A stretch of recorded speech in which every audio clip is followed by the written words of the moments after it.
श्री स्वामी चरित्र सारामृत अध्याय 16 श्री गणेशाय नमः. भक्तजन तारणार्थ यतिरूपे श्री दत्त भुवरी प्रकट होत. अक्कलकोटी वास केला. जे जे झाले त्यांचे भक्त त्यात श्रेष्ठ स्वामी सुत.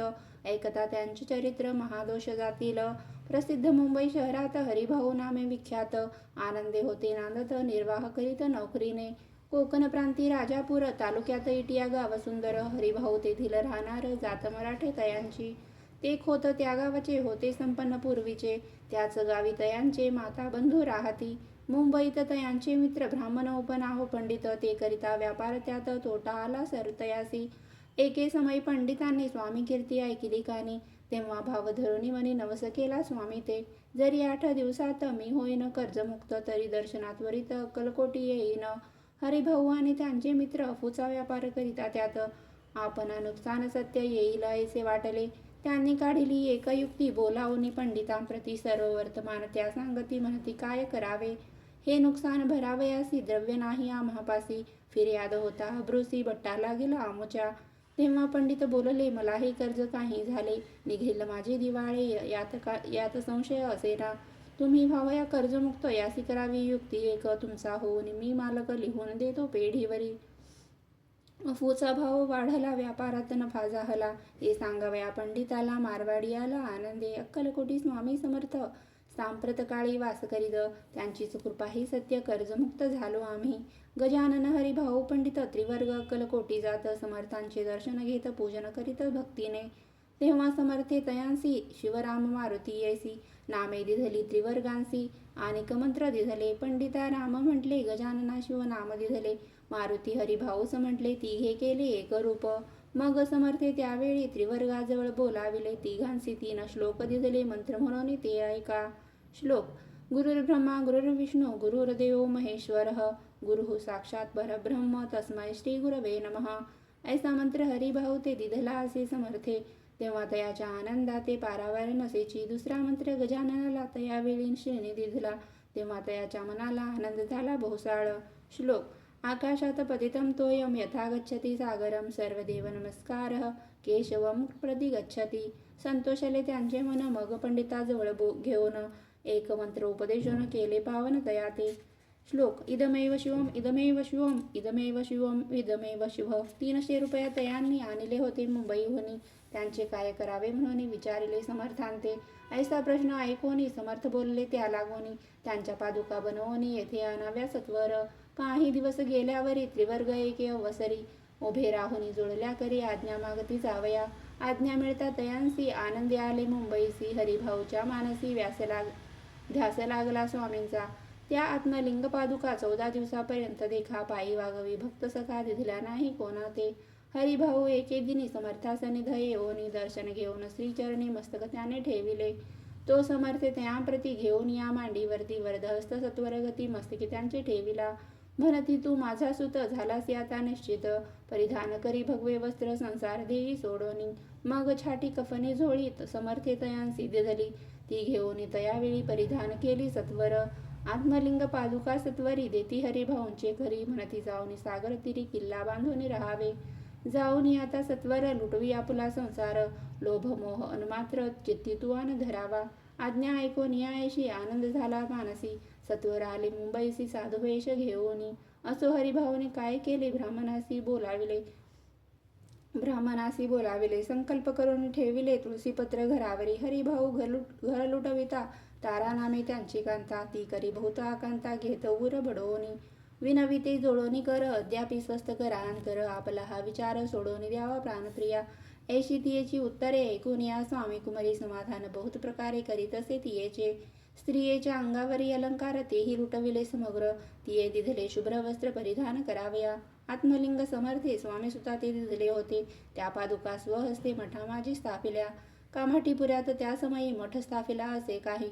हरिभाऊ होनी गोसावी मठामाजी राहिले. इति श्री स्वामी चरित्र सारामृत नाना प्राकृत कथा समंत. सदा भाविक भक्त परिसोत. षोडशोध्याय गोढा. श्रीरस्तु शुभम भवतु. श्री स्वामी समर्थ.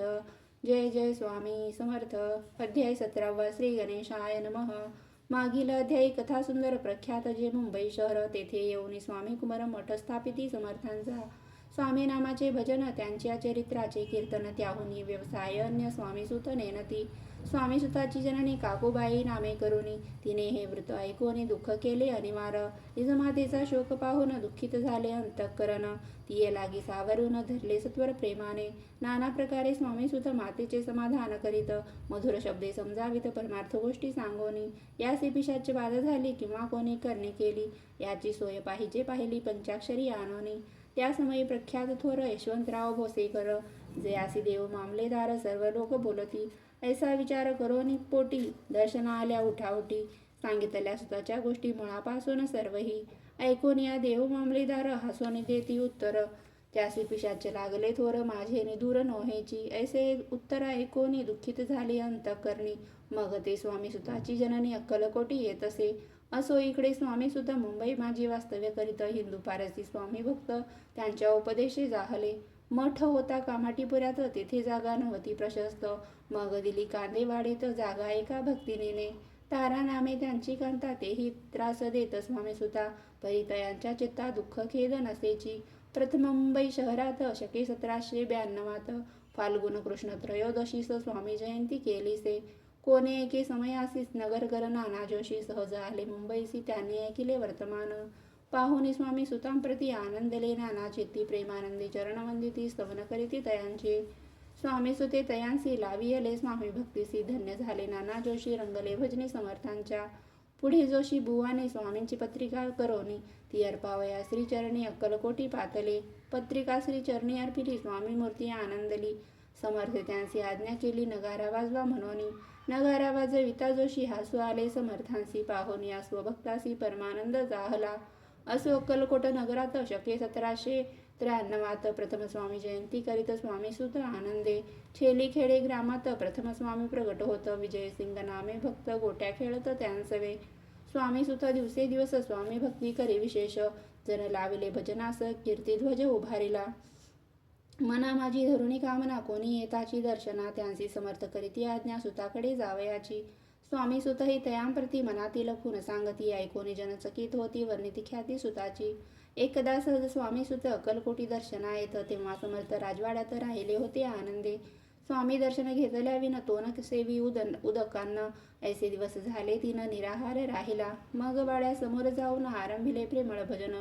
जे करून रसे भरले पूर्ण ऐकिले आतून राणीने. सेवकांसी म्हणे सत्वर तुम्ही जाऊन या अवसरी. त्या साधू ते मंदिरी प्रार्थोनिया आणावे. पाहुनिया समर्थांसी उल्हासाचे मानसी. धावनिया वेगेसी मिठी चरणी घातली. निजसुता ते पाहुनी आनंदले समर्थमनी. कर फिरविला मुखावरुनी हस्ती धोरणी उठविले. अक्कलकोटी त्या अवसरी बहुत होते सेवेकरी. परी समर्थांची प्रीती खरी स्वामी सुतावरी होती. स्वामी सुत रात्रंदिन समर्थापुढे करीती भजन. पायी खडावा घालून प्रेमरंगे नाचती. एके दिवशी श्री समर्थ बैसले असता आनंदात. स्वामी सुत भजन करीत पायी खडावा घालून. एकांत समय साधोनी समर्थ सांगती तया गाणी. आम्ही जातो निजधामी वारसा पुढे चालवावा. स्वामी वचन ऐकोनी स्वामी सुत निशब्द होई. कल्पना नसाहे त्यांची स्वामी विन कैसे जीवन. वारंवार विनवी स्वामींसी ऐसे न करावे काही. मी अजानले करू तू माझी आई. स्वामी धरती हृदयासी म्हणते आम्ही तव हृदयी वास करू निश्चयी. चिंता न काही करावी. असो मग स्वामी सुत ते स्थळ सोडून त्वरित नगराबाहेर येत मार्ग धरीत मुंबईचा. स्वामी वचनी दुखावला अंतरी बहु खिन्न झाला. परतोनी नाही आला जन्मवरी अक्कलकोटी. त्या दुःखे उत्तरोत्तर क्षीण झाला स्वामी सुत. दुःख करी दिवस रात्र चैन नसे क्षणभरी. तोची रोग जाहला शेवटी आजारी पडला. ऐसा समाचार समजला अक्कलकोटी समर्थांते. स्वामी सुताची जननी राहत असे त्या स्थानी. तिने हे वर्तमान ऐकून विनवित समर्थांते. मग समर्थे त्या अवसरी मुंबईस पाठविले सेवेकरी. म्हणती सुता ते सत्वरी मज सन्निध आणावे. परिसुत त्या सांगाती आला नाही अक्कलकोटी. विरह दुःख त्याची पोटी रात्रंदिन सलत असे. मग सांगती समर्थ त्यासी घालोनी पेटीत घेऊन यावे त्वरित कोणीतरी जाओनी. तथापि स्वामी सुतपाही अक्कलकोटी आला नाही. दिवसेदिवस देही क्षीण होत चालला. शेवटी बोलले समर्थ आता जरी न ये सत्य तरी तोफ भरून यथार्थ ठेविली ती उडवू की. याचा अर्थ स्पष्ट होता तो समजला स्वामी सुता. परी तो न आला अक्कलकोटा जीवित परवा न केली. आजार वाढला विशेष. श्रावण शुद्ध प्रतिपदेस केला असे कैलासवास सर्व लोक हळहळती.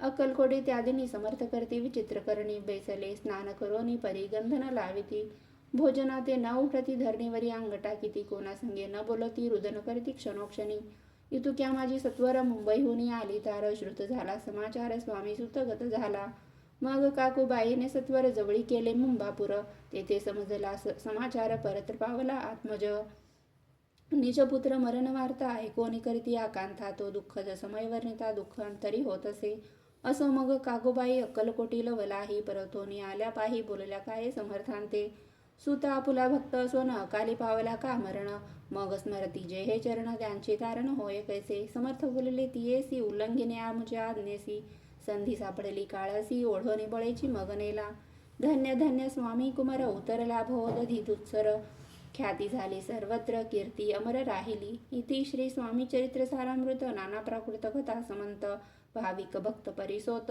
सप्तदशोध्याय गोढा श्री भगवत चरणार्पणमस्तु श्रीरस्तु शुभम भवतु श्री स्वामी समर्थ जय जय स्वामी समर्थ अध्याय 18 श्री गणेशाय नमः स्वामी सुताच्या गादीवरी कोण नेमावा अधिकारी ऐसा प्रश्न सेवी करी करिता समर्थाते तेव्हा बोलले समर्थ सेवी करी असती सांप्रत परी एकही मजला त्यात योग्य कोणी दिसेना जेव्हा येईल आमुच्या मानसी त्या समयी मोर पाखरासी अधिकारीने मुगादीसी चिंता तुम्ही न करावी मोर पाखरा समर्थवंती वेळोवेळा रात्रंदिन तोची चाळा मोठमोठ्याने ओरडती आमुची पाऱ्याची वीट जतन करावी नीट वारंवार म्हणती समर्थ काकूबाई लागोनी लपवून ठेविले विटेसी ती दिली पाहिजे आम्हासी याचा अर्थ कवनासी स्पष्ट काही कळेना असो स्वामी सुताचा भ्राता कोकणात राहतो होता स्वामी सुत मृत्यू पावता वर्तमान कळले त्या तो केवळ अज्ञान दादातयाचे अभिनाम त्याचे शरीरी असमाधान कृश होत चालला काकूबाईने तयासी आणविले आपणापासी एके दिवशी समर्थांसी दादाप्रती दाखविले समर्थ बोलले बाईसी 4 वेळा जीव घालयासी आरोग्य होईल बाळासी चिंता मानसी करू नको त्याप्रमाणे बाईकरिता दादासी झाली आरोग्यता समर्थांची कृपा होता रोग कोठे राहील केजगाव मोगलाईत तेथे नानासाहेब भक्त त्यांनी बांधिला श्रींचा मठ द्रव्य बहुत खर्चिले श्रींची आज्ञा घेऊन सत्य पादुका स्थापाव्या मठात या कारणी अक्कलकोटी येत दर्शन घेत समर्थांचे ते म्हणती काकूबाईसी पादुका स्थापन करायासी तुम्ही पाठवा दादासी समागमे आमच्या बाई म्हणे तो अज्ञान तशात शरीरी असमाधान त्याची काळजी घेईल कोण सत्य सांगा मज लागी समर्थे व्रत ऐकोन म्हणती द्यावे पाठवून बाळा हे जरी अज्ञ तरी सांभाळू तयासी समर्थ पुनश्च बाईसी बोलले त्यात तुमचे काय गेले आम्हासी दिसेल जे भले तेच आम्ही करू की शेवटी मंडळी सांगाती दादासी पाठविले केचे प्रति पादुका स्थापन झाल्यावरती दादा आला परतोनी पुढे सेवेकरा सांगाती त्यासी मुंबईस पाठविती ब्रह्मचार्यासी आज्ञा करती यासी स्थापा गादीवरी दादासी करुणी गोसावी मुंबईची गादी चालवावी स्वामी सुताची यास द्यावी कफनी झोळी निशाणा ब्रह्मचारी दादासी उपदेशी ती दिवसनेशी गोसावी होऊन दादासी गादीसी चालवावे आपण दादा जरी अज्ञान होता तरी अशा गोष्टी करिता नकार म्हणेची सर्वता नरोच्य चित्ता त्याची या परिब्रह्मचार्यांनी पाहिली खटपट करून शेवटी दादासी मुंबईहून कलकोटा पाठविले समर्थी अशा समयासी आज्ञा केली भुजंगासी घेऊन माझ्या पादुकांसी मस्तके ठेव दादाच्या मोर्चेला आणून सत्वरी धरा म्हणती त्यावरी आज्ञेप्रमाणे सेवे करिता ती तैसेच श्रींच्या पादुका शिरी पडता उपरती झाली त्याच्या चित्ता हृदयी प्रगटला ज्ञानवासिता अज्ञान गेलेलं याते धन्य गुरुचे महिमान पादुका स्पर्श करो न जहाले तत्काळ ब्रह्मज्ञानत काय धन्यता वर्णावी असो दादाची पाहुनी वृत्ती काकूबाई दसकली चित्ती म्हणे समर्थी दादाप्रती वेड खचित लाविले ती म्हणे जी समर्था आपण हे काय करिता दादांची आशिरी ठेविता पादुका काय म्हणून समर्थ बोलले तियेसी जे बरे वाटेला आम्हासी तेची करू या समयासी व्यर्थ बडबड करू नको काकूबाई बोले वचन एकासी गोसावी बनवून टाकीला आपण मारून इतुकेची पुरे झाले ऐकोन ऐशा वचनाला समर्थांसी क्रोध आला घाला म्हणती बाईला खोड्या माझी सत्वर काकूबाईने आकांत करुणी मांडिला अनर्थ नाना अपशब्द बोलत भाळपिटीत स्वहस्ते परी समर्थ त्या समयी लक्ष तीकडे दिले नाही दादासी बनविले गोसावी कफनी झोळी अर्पिली दुसरे दिवशी दादासी समर्थ पाठविती भिक्षेशी ते पाहुणी काकूबाईसी दुःख झाले अपार समर्थांसी हसू आले अधिकची कौतुक मांडिले दादासी जवळ बोलाविले काय सांगितले तयासी अनसुया तुझी माता तिजपाशी भिक्षा मागा आता अवश्य म्हणून तत्वता जननी जवळी पातला ऐसे बाईने पाहुनी क्रोधाविष्टी अंतःकरणी म्हणे तुझी हे करणे लोकापवादा कारण ऐकोनी मातेची उक्ती दादा तिचं प्रती बोलती ऐहिक सुखे तुच्छ गमती माते आजपासोनी पुत्राचे ऐकून वचन उदास झाले तिचे मन असो दादा गोसावी होऊन स्वामी भजने रंगले काही दिवस झाल्यावरी मग आले मुंबापुरी स्वामित्वाच्या गादीवरी बसवणी संस्था चालविली इति श्री स्वामी चरित्र सारामृत नाना प्राकृत कथा समंत सदा प्रेमळ परिसोत अष्टदशोध्याय गोडहा श्रीरस्तु शुभम भवतु श्री स्वामी समर्थ जय जय स्वामी समर्थ अवधूत चिंतन श्री गुरुदेव दत्त श्री स्वामी समर्थ महाराज की जय